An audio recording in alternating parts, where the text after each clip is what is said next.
लेकिन अब भी एक धारा कम पड़ रही थी। ये एक धारा कमला पार्क जो अभी भोपाल में है, उसके पास की दो पहाड़ियों के बीच से विपरीत दिशा में बहती हुई एक नदी थी।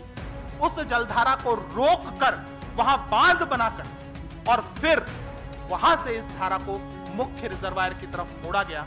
और इस जो डाइवर्शन है, इसके कारण इस निर्मित नई जलधारा है उसको कलिया सौत कहा गया या कल्याण सौत कहा गया। तो अब हो जाते हैं आपके 365, और इन 365 धाराओं से बनता है एक बड़ी विशाल झील जो वर्तमान भोपाल ताल, जो वर्तमान में भोपाल की बड़ी झील है, उससे 40 गुना बड़ी झील। इसीलिए ये कहा गया था कि तालों में भोपाल ताल, बाकी सब तलैया। मैं पिछले कुछ दिनों पहले मांडू गया था, तो वहां किसी ने मुझे होशंग शाह का मकबरा दिखाया और बताया वहां गाइड ने कि मकबरा तो होशंग शाह के नाम से है, लेकिन इसके भीतर कब्र कोई नहीं है, ये सिर्फ मकबरा भर है जिसे उसने अपने जिंदा रहते अपने लिए बनवा लिया था कि जब मैं मरूं तो इसी भव्य मकबरे के भीतर मेरे शरीर को दफन कर देना। तो होशंग शाह का मकबरा हमें दिखाया जाता है जब हम मांडू जाते हैं, लेकिन यह व्यक्ति जिसने राजा भोज का तालाब तुड़वा दिया, यह भी बहुत कम लोगों के संज्ञान में है। एनसीईआरटी की पुस्तकों को पढ़ते चाटते मुझे अब तक केवल इतना ही पता था कि केवल और केवल भारत में मुगल ही महान है, बाकी किसी के बारे में तो विस्तार से 4 पंक्तियां लिखने में हमारे लाल इतिहासकारों की कलम सूख जाती। राम मंदिर के प्रकरण में हमने बहुत से इतिहासकारों की पोल खुलते हुए देखी है। राम मंदिर के प्रकरण में हमने बहुत बारीकी से देखा है कि भारतीय इतिहासकार किस तरीके से समाज के विखंडकों के साथ खड़े हैं और उन्हें भारतीय विरासतों से कितना लगाव है। तो ऐसे इतिहासकारों से कन्नी काटने का सही समय आ गया है। इतिहास को ऐसे इतिहासकारों की निगाह से देखने की बजाय पर्यटक की दृष्टि से ही देखिए, लेकिन देखिए जरूर। इतिहास को ऐसे इतिहासकारों की दृष्टि से देखने की बजाय सड़क पे जो 4 रुपए और 5 रुपए की जो पुस्तक मिलती है, जिसमें उस क्षेत्र का इतिहास लिखा होता है, जो कोई स्थानीय लेखक लिखता है इधर उधर से इकट्ठा करके, उसको ही पढ़िए, उससे ही लीजिए। लेकिन ऐसे लोग जो हमारी सामाजिक दरारों को चौड़ा करने में लगे हैं और उनको सब नजर आता है, राजा भोज नजर नहीं आते, ऐसे लोग हमारे देश के इतिहासकार कहलाने के लायक ही नहीं है। सभी समुपस्थित विद्वज्जनों का मैं बहुत बहुत आभारी हूं कि राजा भोज की नगरी धार में आप सभी ने मुझे इस आयोजन के लिए आमंत्रित किया। मेरी पोस्टिंग रही है इंदिरा सागर के पास।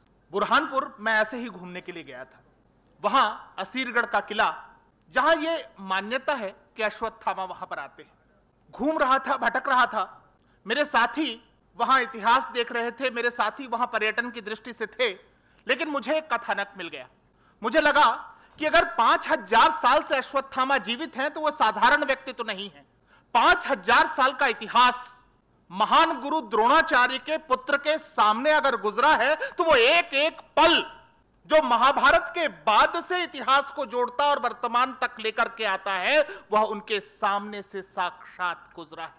और अगर ऐसा व्यक्ति आज के दौर की व्याख्या करता है, वो महाभारत से लेकर आज तक को व्याख्यायित करने की कोशिश करता है, तो वह किस तरीके से करेगा। और इस एक प्रश्न ने, इस एक सोच ने मेरे भीतर यह पनपाया कि मैं भारतवर्ष के इतिहास को अश्वत्थामा की दृष्टि से देखने की कोशिश करूं। और मैं सच कहता हूं, जैसे कि अश्वत्थामा पर काया प्रवेश कर गए, जैसे अश्वत्थामा का मेरे भीतर प्रवेश हो गया था। और उसके बाद जैसे जैसे मैं इतिहास की पुस्तकों में उतरने लगा, मुझे बेहद वितृष्णा हुई, मैं बहुत घायल महसूस करने लगा। मुझे लगा कि यह क्या है जो हमारी पाठ्य पुस्तकों में है, जो हमारे विश्वविद्यालयों में पढ़ाया जा रहा है, जो रेफरेंस हमारे छात्रों के हाथों में उपलब्ध है, वे सब कुछ हमारे भारतीय इतिहास की, हमारे अतीत की सही व्याख्या तो करते ही नहीं। हमारे लिए सब कुछ जो हमारा श्रेष्ठतम है वो या तो मिथक हो जाता है, या तो वो हमारे सामने इस तरीके से परोस दिया जाता है जैसे हुआ ही नहीं, या तो वो राजा भोज बना दिया जाता है जिसका जिक्र हमारी पाठ्य पुस्तकों में कहीं है ही नहीं। तब भी जबकि मैथिली शरण गुप्त जैसे महाविद्वान और कवि यहां तक लिख गए हैं कि विद्यानुरागी भोज भी कैसा सदाशय भूप था। विद्यानुरागी भूप भी, कितने राजा, कितने, आप वैश्विक इतिहास को उठाकर देख लीजिए, कितने राजा विद्यानुरागी रहे हैं। और इतिहास की पुस्तकों ने कब कब विद्यानुरागी राजाओं के विषय में हमको आपको बोध देने की कोशिश की है। विद्यानुरागी भोज भी कैसा सदाशय भूप था, विख्यात कवियों के लिए जो कल्प वृक्ष स्वरूप था, साहित्य के उद्यान में वह पुण्यकाल वसंत है। वे प्रसून खिले कि अब भी सुरभित दिगंत हैं। और मैं यहां पर आदरणीय मैथिली शरण गुप्त जी से असहमत हो जाता हूं कि अब भी ये तब सुरभित होंगे, तब भी ये अब भी वे तब जन जन तक उनके कार्य पहुंचेंगे, अब भी हम उनको तब गहराई से जान पाएंगे। अब भी यह देश उनके प्रति चेतना शून्य क्यों है? ये ऐसे बहुत सारे सवाल हैं जो इस कविता के अंत में केवल आशावादिता दे रहे हैं, लेकिन सच्चाई इससे पता नहीं क्यों पृथक है। हम राजा भोज को क्यों नहीं जानते? महान अकबर, क्या राजा भोज केवल एक गौरवशाली योद्धा थे? क्या राजा भोज स्वयं अद्भुत भवनों के निर्माता नहीं थे? क्या वे 64 सिद्धियों की जो उन्हें प्राप्ति थी, इसके साथ ही साथ वे धर्म, ज्योतिष, आयुर्वेद, व्याकरण, वास्तुशिल्प, विज्ञान, कला, नाट्य शास्त्र, संगीत, योग शास्त्र, दर्शन, राजनीति शास्त्र आदि सभी विषयों के वे ऐसे ज्ञाता नहीं थे कि इन सभी विषयों को समाविष्ट कर उन्होंने 84 ग्रंथ लिखे? उनकी अधिकांश कृतियों के नाम तक से लोग नावाकिफ हैं। और जितनी कृतियों की चर्चा भी होती है, मैं आपको सच कहता हूं, मैं आपको दिल की बात कहता हूं कि जब मैं भारतीय इतिहास पर काम करने लगा और राजा भोज पर जैसे जैसे मैंने जानकारियों का संकलन इकट्ठा किया, उनको पढ़ना शुरू किया, उनके विषय में जानना शुरू किया, तब मुझे एहसास हुआ कि कितनी अनभिज्ञता हम उन लोगों के सामने भी है जो स्वयं को पढ़ा लिखा मान रहे हैं। कितनों ने सुना है सम्रांगण, सूत्रधार, सरस्वती कंठाभरण, सिद्धांत संग्रह, राजमार्तंड, योग सूत्र वृत्ति, विद्या विनोद, युक्ति कल्प तरु, चारु चर्चा, आदित्य प्रताप सिद्धांत, आयुर्वेद, सर्वस्व श्रृंगार प्रकाश, प्राकृत व्याकरण, कूर्म शतक, श्रृंगार मंजरी, भोज चंपू, कृत्यकल्प तरु, तत्व प्रकाश, शब्दानुशासन, नाम लेते जाइए। 84 किताबों के नाम लेते रहते तो शायद मुझे जितना समय संचालक महोदय ने दिया है उसका बहुत अधिकांश हिस्सा शायद मैं नाम लेते लेते जो है समाप्त कर दूं। जल संरक्षण संवर्धन की अवधारणा के वे प्रवर्तकों में थे। मैं उस पर चर्चा करूंगा। मैं अपने संभाषण को भोजताल तक ले जाने से पहले अभियांत्रिकी पर कुछ छोटी छोटी बातों की चर्चा करना चाहता हूं, और मैं बहुत छोटे छोटे उदाहरण लेकर के आया हूं। ये छोटे छोटे उदाहरण इसलिए क्योंकि वे हमारी आंखों के सामने हैं लेकिन हमको दिखाई नहीं पड़ते। भोजपुर मंदिर के ठीक बगल में कुछ समतल चट्टानों पर इंजीनियरिंग ड्राइंग्स बनी हुई है। हम में से अधिकांश मंदिर दर्शन करके चले जाते हैं, लेकिन उन इंजीनियरिंग ड्राइंग्स पर बहुत कम लोगों की दृष्टि गई है।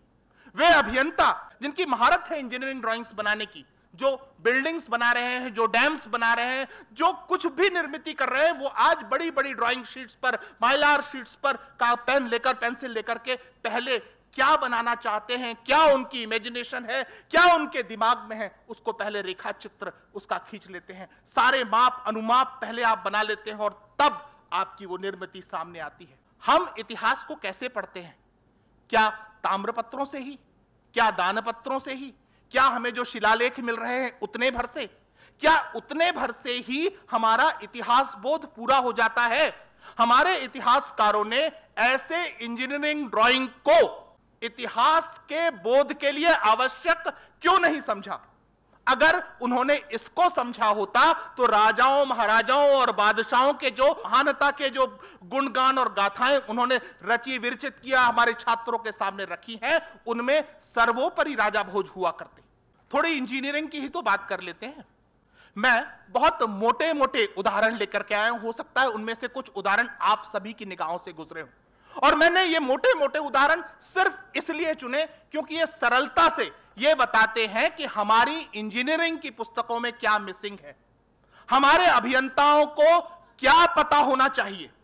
हमारे अभियंता father of science, father of maths, father of अलाना फादर ऑफ फलाना, पता नहीं कहां कहां के अंग्रेजों को, पता नहीं कहां कहां के विदेशियों को चुन करके रखे होते हैं हमारे सामने, लेकिन हम और आप ये जानते ही नहीं कि विज्ञान के कितने तत्व, विज्ञान की कितनी गहराई, विज्ञान के कितने गूढ़ विश्लेषण हमारी अपनी ही पुरातन पुस्तकों में हैं। और राजा भोज ऐसी पुस्तकों के न केवल लेखक प्रवर्तक रहे हैं। एक बड़ा महत्वपूर्ण सूक्त है, यह सम्रांगण सूत्रधार से लिया है। तिर्य गूधर्व मदः पृष्ठे पुरतः पार्श्व यूरोपी गमनम शरणम पात इति भेदाह क्रियोद्भवा। यहां कुछ छोटे छोटे इसके आप वर्गीकरण करें, टुकड़े करें। यह बताने की कोशिश है कि किसी मशीन की कार्य की उपादेयता के अनुरूप उसकी विभिन्न गतियां होती हैं। यहां अगर कोई इंजीनियर है तो वो उनको जो किताबों में डेफिनेशन पढ़ाई गई है किसी मशीन, उसके मोशन, उसके मूवमेंट्स की, तो उससे इसको टैली कर सकते हैं। तो इस परिभाषा में उन्होंने जो बताया है, तिर्यक, ऊर्ध्व, अधः, पृष्ठे, पुरतः, पार्श्वयो, slanting, upward, downward, backward, forward, sideways. आप ग्रंथों को पढ़ते चले जाएंगे और आप आधुनिक अभियांत्रिकी के सूत्रों को, आधुनिक अभियांत्रिकी की परिभाषाओं को वहां हूबहू पाएंगे। इतिहास की पुस्तकों को ही केवल राजा भोज की तलाश क्यों हो?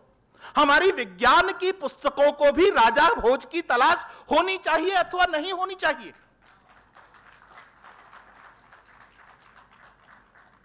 मैं क्योंकि बांध की तरफ आ रहा हूं, लेकिन बांध पर आने से पहले मेजरमेंट एक बहुत महत्वपूर्ण हिस्सा है, और मैंने मेजरमेंट और इंजीनियरिंग ड्राइंग का जिक्र शुरुआत में ही किया है। मंदिर के बगल में जो उस इंजीनियरिंग ड्राइंग को देखा होगा तो आप जान सकते हैं कि कितनी बारीकी से, कितने बारीक मेजरमेंट, कितनी स्पष्ट लकीरों के द्वारा उस पूरे के पूरे मंदिर की जो रेखाकृति है वहां पर उपस्थित है। लेकिन मेजरमेंट इतना भर नहीं है। मैं युक्तिकल्प तरु से यह उदाहरण लेकर के आया हूं। नदी परिवर्तन के लिए किस तरीके की नौका हो, समुद्र परिवहन के लिए किस तरीके के जहाज निर्मित किए जाने चाहिए। राजा भोज लिखते हैं कि नदी परिवहन के लिए 24 फीट गुणा 6 फीट से लेकर 180 फीट गुणा 90 फीट तक की नौकाएं प्रयोग में लाई जाती हैं, जबकि समुद्र में उतरने वाले जहाज 264 फीट गुणा 33 फीट गुणा 26 फीट तक के बनाए जाएं, एवं इसकी विधि ग्रंथ में उपलब्ध है। राजा भोज कृत जो ग्रंथ है उसमें केवल मेजरमेंट की बात नहीं हो रही है। यहां पर छोटी नौकाएं कैसी बनाई जाए, बड़ी नौका कैसी बनाई जाए, समुद्र में उतरने वाले जहाज उन्नत किस प्रकार के हों, और अलग अलग कार्यों के लिए अलग अलग प्रकार की नौकाएं कैसे हों। जैसे मध्य मंदिर नौका का उल्लेख मिलता है जो विशेष रूप से जल क्रीड़ा करने के लिए हुआ करती थी। सर्व मंदिर जलपोत का उल्लेख मिलता है जो केवल राजमहिषियों के परिवहन के लिए नहीं था, बल्कि हाथी जैसे भारी जो पशु हैं उनको भी इधर से उधर ले जाने के लिए इस प्रकार की नौकाओं का उपयोग किया जाता था। अग्राधिपोत, ये नौसैनिक अभियानों के लिए इसका उपयोग किया जाता था। बहुत सी जैसे सिंह, सर्प, गज, इस तरह के मुखाकृति वाले अलग अलग नाव और जहाज बनाए जाते थे। यहां तक कि अलग अलग कार्यों के लिए रंगों से उन नावों की या उन जहाजों की पहचान सुनिश्चित कर दी जाती थी, जिससे कि ये किस कार्य के लिए हैं, किस पर्पस के लिए हैं, किस देश जा रहे हैं, कौन सा सामान उसके अंदर लदा हुआ है, किस किस्म का व्यापार उस नाव के या उस जहाज के माध्यम से किया जाने वाला है, यह सब कुछ रंगों से, उस जहाज को किस आकार में बनाया गया है उससे स्पष्ट हो जाया करता था। यह विषय थोड़ा सा अलग है, लेकिन मैंने केवल अनुमापन को स्पष्ट करने के लिए इसको लिया है। इससे थोड़ा विषयांतर अवश्य हो जाता है, लेकिन राजा भोज की जो विविधता है उसको हम अलग अलग दृष्टिकोणों से देख पाते हैं। और यहां इस विषय को लेने से के पीछे मेरा दो उद्देश्य और भी था। पहला, डिजास्टर मैनेजमेंट, क्योंकि मैं बांध पर बात करने जा रहा हूं, मेरा मूल विषय बांध है, लेकिन बांध के साथ डिजास्टर मैनेजमेंट एक महत्वपूर्ण हिस्सा हो जाता है। और मैं आश्चर्यचकित हूं जब राजा भोज अपनी इसी कृति में लिखते हैं कि जहाज में डिजास्टर मैनेजमेंट के लिए कैसी व्यवस्था होनी चाहिए। वहां सहायक नौकाएं होनी चाहिए, रस्सियों और पाल की अतिरिक्त व्यवस्था होनी चाहिए। हम किसी पुस्तक में, किसी कृति में केवल किसी निर्मिति के बारे में जानते हैं, लेकिन उसके साथ जुड़ी परिघटनाओं के बारे में, अगर कोई दुर्घटना हो गई तो उसको हम किस तरीके से बचेंगे, उसका हम कैसे सामना करेंगे, उस पर इतना बारीक विश्लेषण हमने कब, कहां, किन कृतियों में दिखा है, या हमारी प्राचीन कृतियों में इतना बारीक विश्लेषण कब, कहां आपने देखा है। इसको सोचें और फिर सोचें कि राजा भोज हमारी इतिहास और विज्ञान की पुस्तकों में क्यों नहीं है। अब एक उदाहरण और मैं दे रहा हूं। कृति में उल्लेख है कि जहाजों के निर्माण में लोहे का प्रयोग न किया जाए, चूंकि समुद्री चट्टानों में चुंबकीय शक्ति हो सकती है।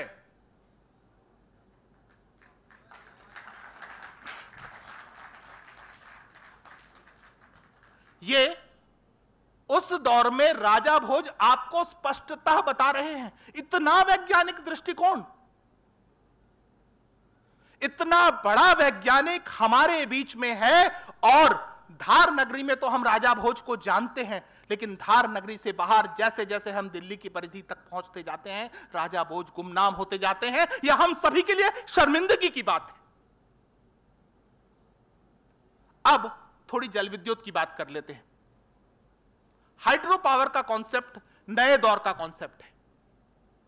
पानी से बिजली बनाने की बात हमारी प्राचीन पुस्तकों में कब और कहां है। हालांकि जब मैं बांधों की तलाश कर रहा था इतिहास की पुस्तकों में, तो मुझे करिकाल चोल का दौर याद आता है, या सुदर्शन तालाब का जिसका निर्माण मौर्य काल में हुआ था, और जो शक शासक रुद्रदामन है उनके काल में अतिवृष्टि हुई और वो टूट गया, और उसके बाद फिर गुप्त काल में एक बार अतिवृष्टि में वो बांध, क्योंकि मानव निर्मित बांध था, टूटा, और उसके बाद पुनः उसका निर्माण गुप्त काल में हुआ। इन दो के अतिरिक्त आज हम भोपाल के तालाब की बात करने वाले हैं, लेकिन उससे पहले जब इस तालाब के निर्माण के पीछे राजा भोज की क्या मंशा रही होगी, उस पर मैं बारीक विश्लेषण करने की कोशिश कर रहा था, तो मुझे सम्रांगण सूत्रधार में एक तो 31वें अध्याय में यह श्लोक है, धारा च धल भारश्च पयसो भ्रमणम तथा यथोच्छायो यथाधिक्या यथा निरंध्रापिचा एवमादीनि भुजस्य जलजानी प्रचक्षते। अर्थात हाइड्रो पावर कैसे बनाया जाता है, इसका कोई भी कॉन्सेप्ट आपके दिमाग में है तो मैं जो अर्थ बताने जा रहा हूं उसको बहुत ध्यान से सुनिए। अर्थात बहती हुई जलधारा का भार तथा वेग शक्ति उत्पादन हेतु विशेष यंत्र में प्रयोग किया जाता है। जलधारा यंत्र को घुमाती है तथा जलधारा अधिक ऊंचाई से गिरे तो उसका बहुत प्रभाव होता है, एवं यंत्र एवं उसके भार व वेग के अनुपात में यह घूमता है, इससे शक्ति उत्पन्न होती है।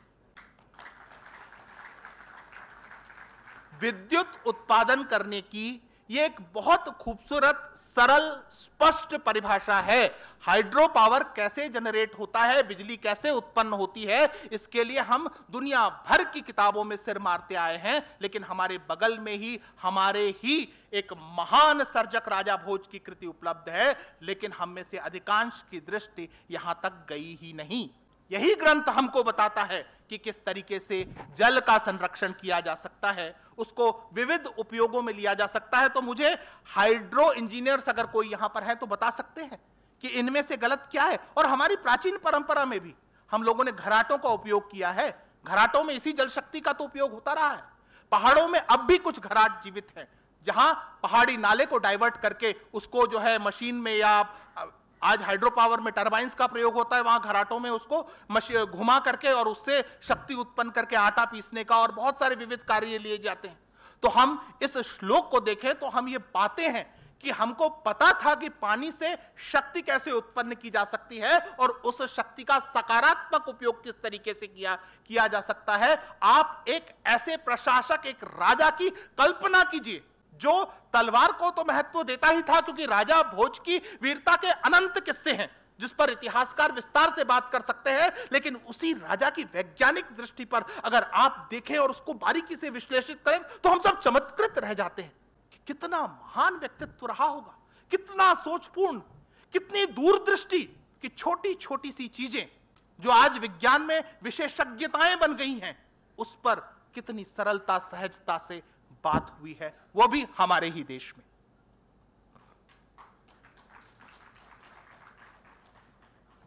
राजा भोज उन्होंने बड़े बड़े शिलालेख नहीं खुदवाए।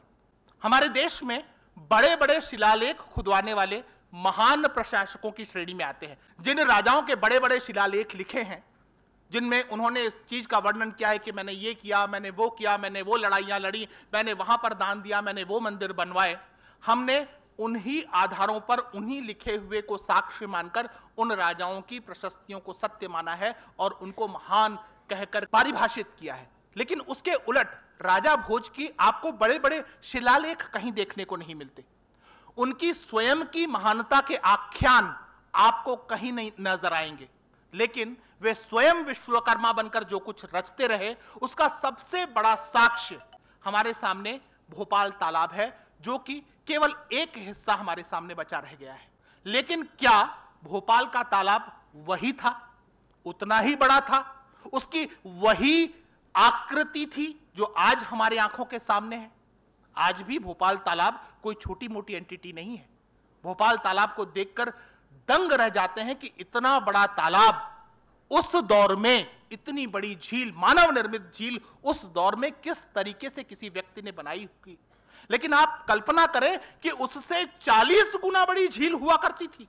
जो भोपाल तालाब आज उपस्थित है उससे 40 गुना बड़ी झील उपस्थित हुआ करती थी। क्या हम और आप इस बात की कल्पना कर सकते हैं? मूल रूप से बेतवा नदी को बांधकर यह झील बनवाई गई थी।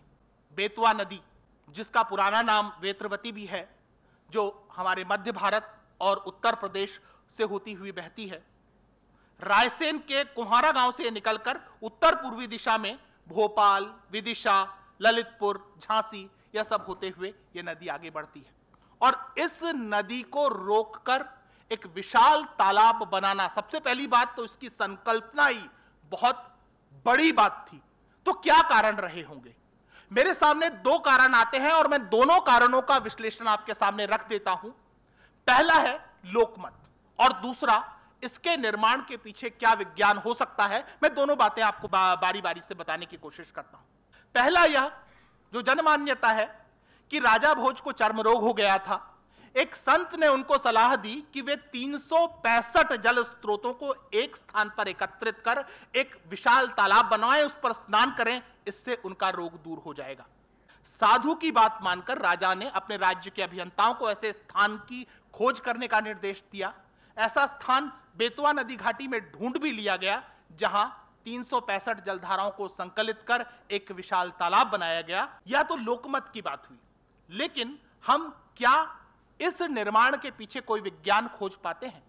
क्योंकि मैंने ज्यादातर देखा है कि जब भी कोई निर्मिति हमारे प्राचीन शासकों को करनी होती थी तो वो उसके पीछे धर्म को अवश्य जोड़ते थे, क्योंकि ऐसा करने से लोगों की उस निर्मिति के प्रति ऐसी आस्था हो जाया करती थी कि वे उसके साथ अपना जुड़ाव भी महसूस करते थे। राजा अगर यह बताए कि मैं तुम्हारे कल्याण के लिए यह सब कुछ निर्माण कर रहा हूं, तो उसके पीछे विस्थापन की भी एक बहुत बड़ी कहानी हो जाती है, क्योंकि इतने बड़े क्षेत्र में बहुत सारे लोग वहां पहले भी निवास कर रहे होंगे, इतना बड़ा क्षेत्र, वहां खेती पहले भी हो रही होगी।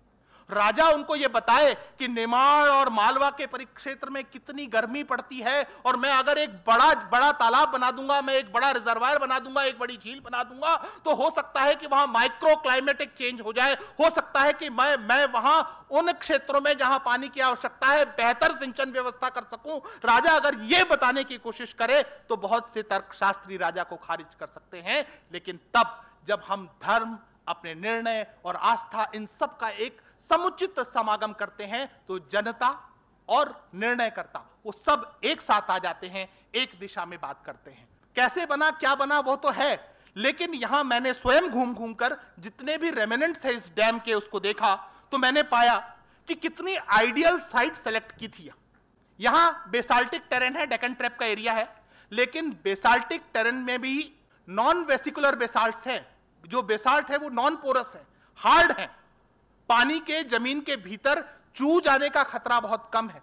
वो एक बहुत बड़ा रिजर्वायर बनाने के लिए बहुत आइडियल साइट है। दूसरा, वहां जितने प्रकार के बांध हम लोग सोच सकते हैं, चाहे वो ग्रेविटी हो, चाहे वो अर्दन हो, चाहे वो रॉकफिल हो, वो 365 जलधाराओं के एकत्रीकरण में आपको हर प्रकार के बांध जो आज आपकी इंजीनियरिंग की पुस्तकें आपको पढ़ाती हैं, वो उस दौर में निर्मित किए गए हैं।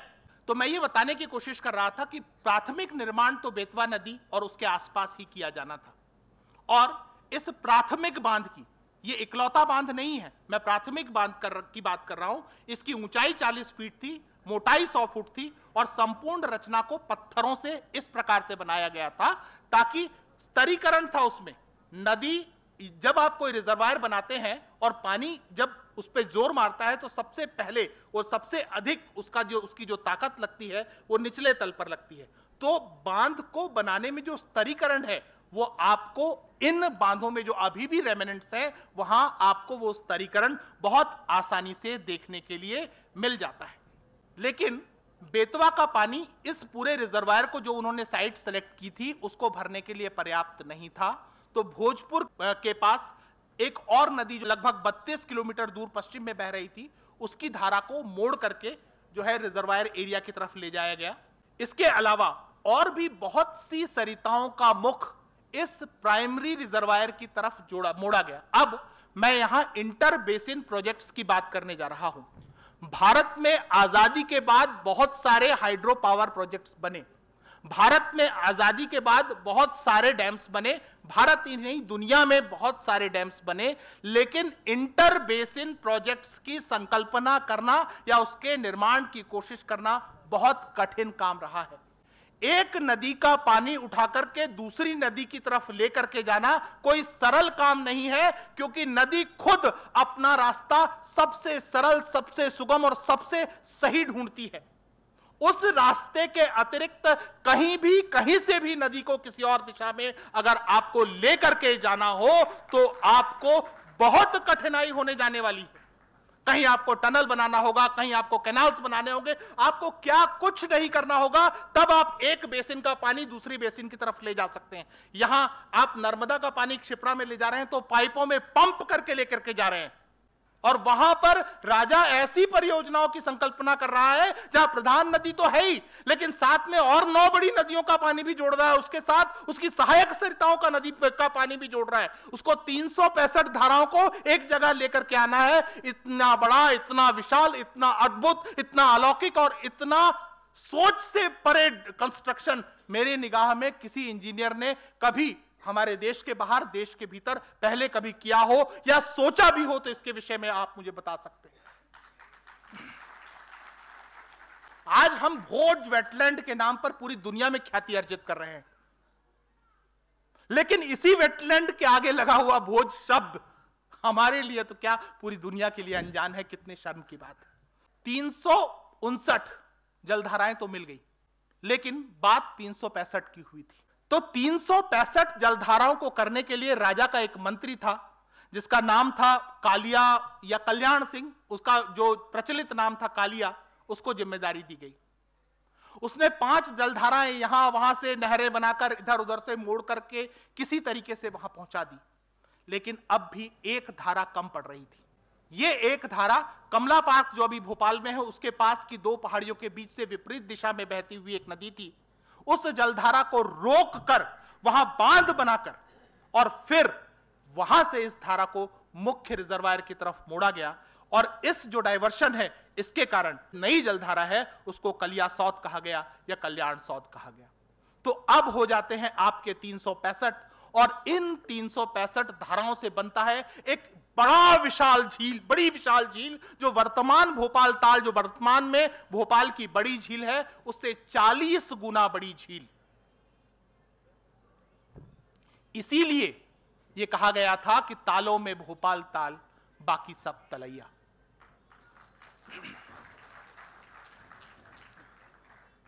तो जो भोजपुर शिवालय है वहां से लेकर जो वर्तमान भोपाल शहर है वो भी उसके अंदर समाहित था, और वहां से ये आगे बढ़ती हुई वो ओम आकार का पर्वत पहाड़ियां जो हैं वो लगभग ओम का आकार बनाती हैं, और वो सब कुछ समाविष्ट करता हुआ ये पूरा का पूरा जो झील है वो अपने आप में कितना अद्भुत, कितना अलौकिक रहा होगा, आप सोच कर देखिए। अब मैं एक बहुत महत्वपूर्ण बात कहने जा रहा हूं। हम नालंदा बनाते हैं तो उसको कोई बख्तियार खिलजी तोड़ देता है। हमारे यहां तीन बड़ी लाइब्रेरियां जो नालंदा के भीतर थी उस पर आग लगा देता है। 3 महीने तक एक आतताई की सेना का खाना उसमें पकता है। जब हमारी सारी कृतियां जल जाती हैं, जब हमारी धरोहरें नष्ट हो जाती हैं, तब आज के दौर में कुछ लोग खड़े होकर पूछते हैं कि हमारे बाप दादाओं ने तो ताजमहल बनवाया था, तुमने क्या बनवाया? इस पीड़ा से पार पाना है तो हमारे बाप दादाओं ने क्या बनवाया, कैसे बनवाया, उसके बनाने की निर्माण प्रक्रिया क्या थी, उनकी सोच कितनी विराट थी, वो क्या क्या कुछ कर गए, इसके बारे में हम सभी को बहुत सजग होना चाहिए। आखिर क्यों होशंग शाह ने इस बांध को तोड़वा दिया? हम सब जानते हैं कि मालवा निमाड़ में कितनी गर्मी पड़ती है। आप सब इसी क्षेत्र में रहने वाले लोग हैं। आप सब जानते हैं कि मानसून के बाद इस क्षेत्र में पानी की क्या किल्लत होती है। किसान एक फसल कई बार मुश्किल से ले पाते हैं, और हमारी सिंचन व्यवस्था यदि बेहतर हो तो यह उर्वरा मिट्टी आपको 2 फसल 3 फसल भी बहुत आसानी से दे सकती है। जहां सिंचन सुविधाएं बेहतर हैं, वहां यही मिट्टी आपको उतनी उर्वरता, उतनी फसल और उतनी आपको समृद्धि दे भी रही है। ऐसे में सोचकर देखिए कि इतनी विशाल झील क्यों होशंग शाह ने तोड़वा दी होगी। बहुत सी कहानी है कि बेटा डूब गया तो ये हुआ तो वो। एक राजा, एक बादशाह के लिए क्या उसके लोग, उनके लोगों के एस्पिरेशंस, उनके लोगों की खुशी, उनके लोगों की समृद्धि, उनके लोगों की सुविधा से बेहतर निजी चीजें हो सकती थी? अथवा होशंग शाह को राजा भोज के नाम से भय था? यह झील, यह पूरा क्षेत्र राजा भोज के नाम से लगातार जाना जाता रहा और आज भी जाना जाता है। तो क्या इसी द्वेष ने, इसी चिढ़ ने इस झील को मटियामेट कर देने के लिए होशंग शाह को बाध्य किया था? अभियांत्रिकी का इतना उत्कृष्ट नमूना तोड़ने के लिए वह इतना बेचैन क्यों हो गया था? मैं पिछले कुछ दिनों पहले मांडू गया था, तो वहां किसी ने मुझे होशंग शाह का मकबरा दिखा और बताया वहां गाइड ने कि मकबरा तो होशंग शाह के नाम से है, लेकिन इसके भीतर कब्र कोई नहीं है। यह सिर्फ मकबरा भर है जिसे उसने अपने जिंदा रहते अपने लिए बनवा लिया था कि जब मैं मरूं तो इसी भव्य मकबरे के भीतर मेरे शरीर को दफन कर देना। तो होशंग शाह का मकबरा हमें दिखाया जाता है जब हम मांडू जाते हैं, लेकिन यह व्यक्ति जिसने राजा भोज का तालाब तुड़वा दिया, यह भी बहुत कम लोगों के संज्ञान में है। यह भी बख्तियार खिलजी का दूसरा वर्षन ही था जिसने इतनी महान निर्मिति को तोड़ा। वह महान निर्मिति जिसका जल 3 वर्ष तक तो रिश्ता रहा, पूरी तरीके से सूखकर किसी कार्य योग्य बनने में 30 साल और लगे। तो आप सोच सकते हैं कि कितना बड़ा जल भरण था, कितनी विशिष्ट निर्मिति थी राजा भोज का तालाब। लेकिन जब वो तोड़वा रहा था, चूंकि यह इंटर बेसिन प्रोजेक्ट था, चूंकि बांध केवल एक जगह नहीं बनाया गया था बल्कि कई स्थानों पर सहायक बांध भी बने थे, तो एक अर्दन डैम जो कमला पार्क के पास अभी भी देखा जा सकता है, बच गया। और इसके बच जाने के कारण ही बड़ा तालाब आज भी है, आज भी अस्तित्व में है और उन लोगों को मुंह चिढ़ाने के लिए काफी है जो यह मानते हैं कि हमारे पूर्वजों ने हमें कुछ नहीं दिया। हमारे पूर्वजों ने वह तालाब दिया जिसका अधिकांश टूट फूट जाने के बाद भी 31 किलोमीटर तक अब भी विस्तारित है, और भोपाल की 40% जनसंख्या की प्यास वही तालाब आज भी बुझा रहा है।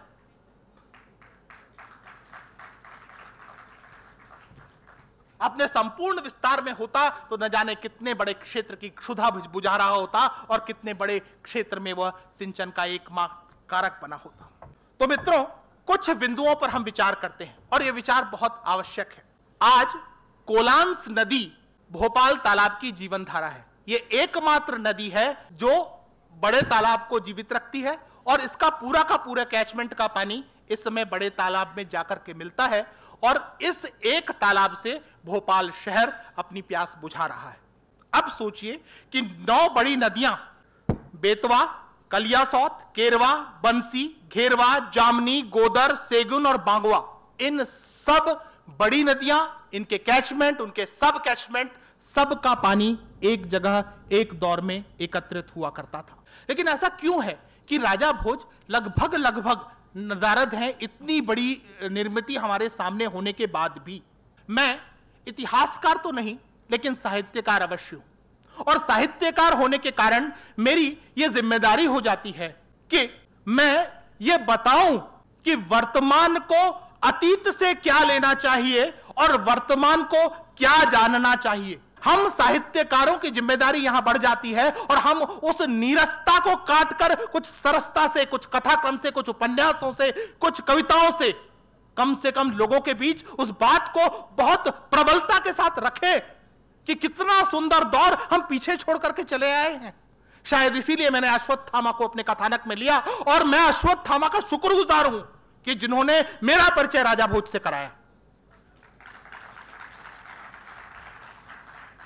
अन्यथा एनसीईआरटी की पुस्तकों को पढ़ते चाटते मुझे अब तक केवल इतना ही पता था कि केवल भारत में मुगल ही महान है, बाकी किसी के बारे में तो विस्तार से 4 पंक्तियां लिखने में हमारे लाल इतिहासकारों की कलम सूख जाती।